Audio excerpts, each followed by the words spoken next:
2 linggo bago magpasko, halos wala ng galawan ng mga sasakyan sa mga pangunahin nating kalsada. Bukod sa mga naghahabol ng Christmas shopping, kabi-kabila na rin kasi ang mga Christmas party. Live mula sa EDSA Orense, may report si Dano Tingkungko. Dano? Jessica, gaya ng ating parating sinasabi dito sa State of the Nation, lalo na ngayong ganitong panahon ng weekend, no? Magwi-weekend, kung may plano kayong lumabas ngayong gabi, magbaon na ng katakot-takot na pasensya. At napakarami na rin pagkain, lalo't halos wala ng galawan sa marami mga pangunahing kalsada dito sa Metro Manila, partikular dito sa EDSA at C5.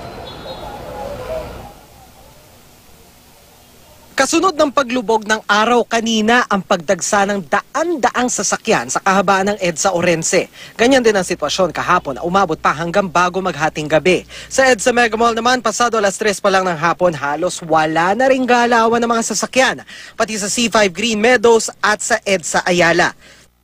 Sabi ng Metro Manila Development Authority o MMDA, ang kabi-kabilang Christmas shopping ang dahilan ng lalo pang pagbigat ng traffic ngayon, lalo't 2 weekend na lang bago ang Pasko.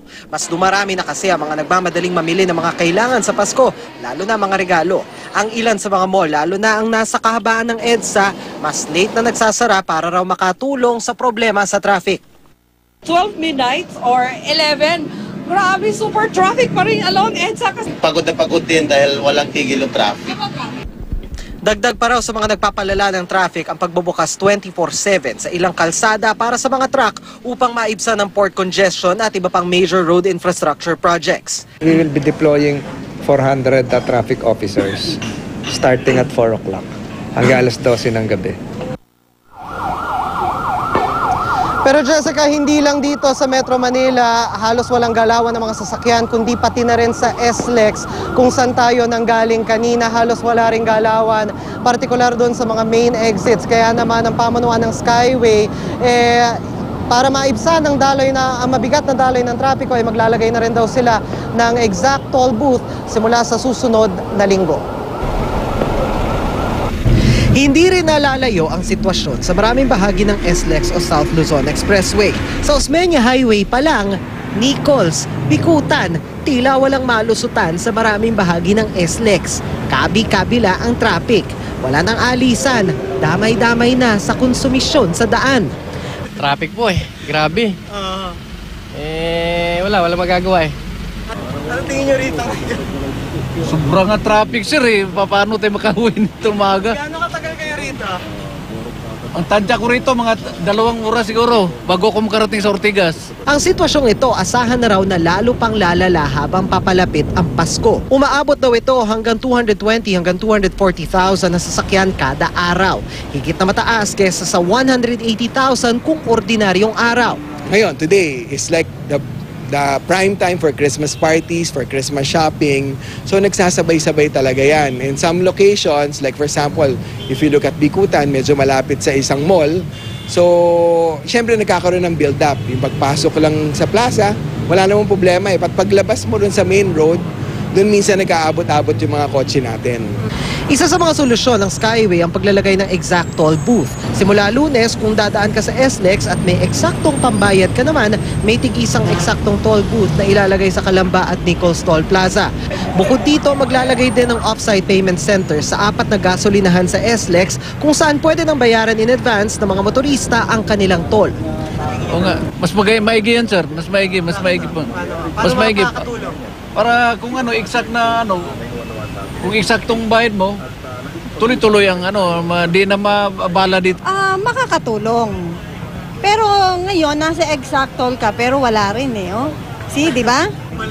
Nakipag-ugnayan na raw ang pamunuan ng Skyway sa mga traffic management office ng iba't ibang mga lokal na pamahalaan para maiwasan ang build-up sa malalagpasan ng exact toll booth.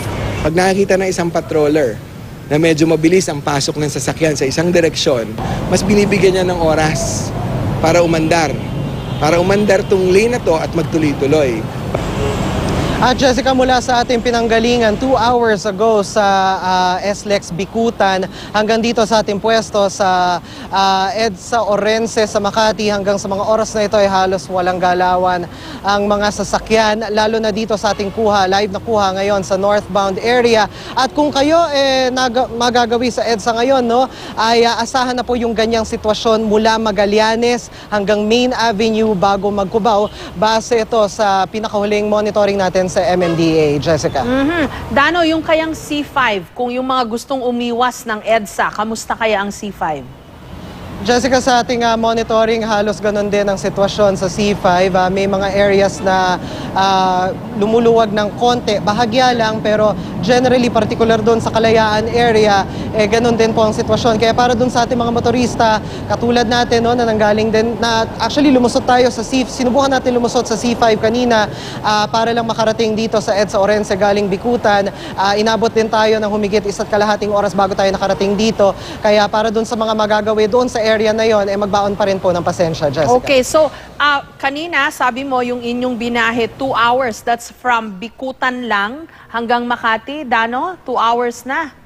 Correct, Jessica. Although yan ay dahil basically nag-bypass kami from Bikutan, bale from Nichols, Toll Plaza, kumanan kami at tinahak namin yung Lawton Avenue sa Taguig, going McKinley Hill, papasok ng BGC, Bonifacio Global City, palusot dito sa EDSA kung saan tayo lumanding dito sa Orense, Makati. It would take much longer kung kukunin ninyo yung classic na ruta from Nichols to Magallanes papunta rito, dahil mula Magallanes pa lang halos walang galawan ng mga sasakyan, Jessica.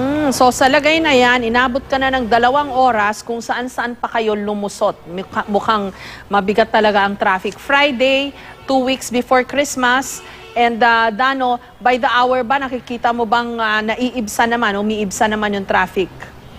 Jessica, doon sa ating pwesto, doon sa ating pinanggalingan, doon sa may bandang Lawton, McKinley, may mga areas doon na lumuluwag kahit papano ng konti, sa tulong na rin ng mga traffic enforcer doon sa area na nagsasala ng mga sasakyan. Pag nakita nila na may build-up, hinihinto muna nila kahit meron ng go sign. Sa Bonifacio Global City naman, kung saan tayo nanggaling kanina, light to moderate. We can characterize it as light to moderate yung sitwasyon. Hanggang sa pagsampa na rito sa EDSA, sa may bandang Orense, although occasionally may mga maluwag na spots, pero mabilis din niyang napapalitan ng mabigat na sitwasyon. So, tansya-tansyahan lang din para sa mga motorista, Jessica. Maraming salamat sa iyo, Dano Tingkungko.